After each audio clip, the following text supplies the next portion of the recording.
বন্ধুরা, welcome back to my channel. আশা করি তোমরা সবাই ভালো আছো। দেখো আমার পাশের বাড়ির মনীষা পুজোর কিছু ছবি এবং ছোট ছোট ভিডিও তোমাদের সঙ্গে শেয়ার করলাম, দেখতে থাকো। দেখো মায়ের অপূর্ব এক আরতি সৌন্দর্য।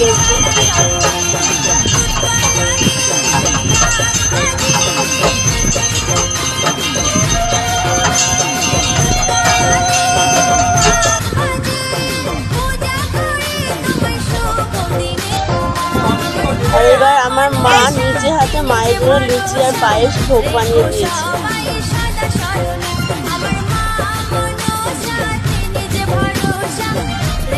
আর মায়ের পুজোর পরের কিছু কিছু ছবি তোমাদের সঙ্গে শেয়ার করলাম।